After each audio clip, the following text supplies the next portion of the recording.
So virgin or not, these were divine births. They were births of a God impregnating a woman. And what's the big deal about it being a virgin anyway? And by the way, who was the historian who verified that Mary was in fact a virgin? Who was there? But divine births, virgin or not, are reported all the time. Templates don't have to match. Annie Laurie and I went to New York City to see West Side Story last year. We love the story, but everybody admits that West Side Story is based on Romeo and Juliet. The names are changed, the ending is changed, a lot of things are different about it, but the general story is the same story. Instead of Romeo and Juliet, you have Tony and Maria. And you have the Sharks and the Jets instead of the Capulets and the Montagues. But these kinds of ideas float around, and they were floating around, as Chris admits, many of these ideas before Romulus was at least born of a divine birth. Josephus, Chris forgot to tell you that Josephus wrote his Antiquities of the Jews very late in the first century, probably around the year 95, somewhere in there. So what, a couple of generations after the events, if they happened. He never claimed to have been a first-hand eyewitness to it. And Chris even admits that early Christians were in the habit of tampering with their documents because they were inserting and scribes were playing around. How does that add to the reliability of the documents to admit that early believers were themselves tampering with historical documents? But what's most damning about this little passage about Jesus that appears in Josephus is the fact that it does not show up in history until the beginning of the 4th century. Many Christians quoted Josephus freely, but they never quoted that passage. It shows up about the time of Eusebius and Constantine. Eusebius, whom some scholars have called the first thoroughly dishonest historian of antiquity, suddenly in his writings, that little passage about Jesus and Josephus appears. Josephus calls Jesus the Christ. Here, he was an Orthodox Jew. Would he have called him the Christ without writing any more about him? That little passage is entirely out of context. If you look at the passage that it's in, it's about some calamities that are occurring to the Jews. Suddenly, this sort of weird paragraph just shows up in the middle in a totally out of context way. It's using language that dates from a later time. In fact, it even says, to this day, the tribe of Christians.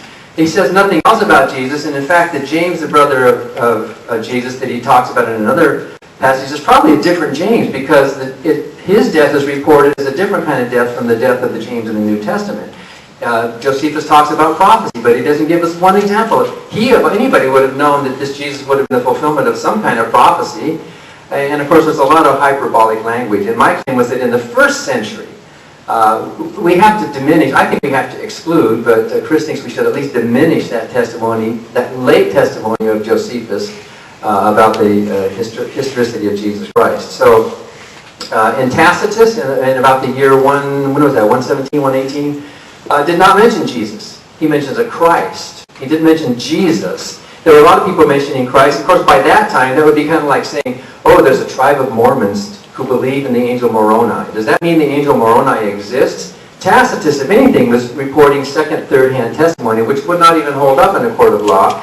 And a lot of the things Tacitus wrote about Jesus were highly unlikely. And there's also Suetonius, and there's Pliny, and there's other 2nd century later reports. By that time, no one doubts that the Christian church was already starting to roll. So we're going to have reports about people who believed certain things. But those 2nd century Tacitus, Suetonius references in history are not good historical references to corroborate what happened a century earlier during the time of Jesus. So,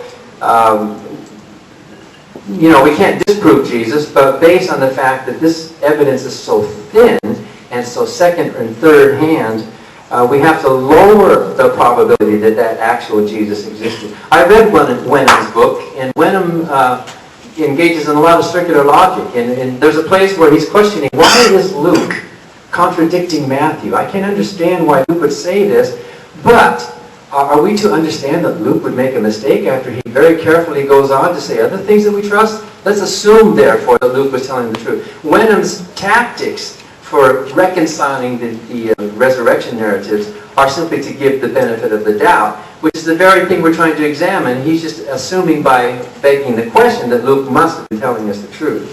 So all of these arguments against the arguments for mythicism, and by the way, it's not just a tiny handful of scholars. There's Robert Price, there's Richard Carrier, there's Earl Doherty, In fact, many of the Christian scholars in the Westart Institute are highly critical of the historicity of much of the New Testament, although they hold on to about 15% of it.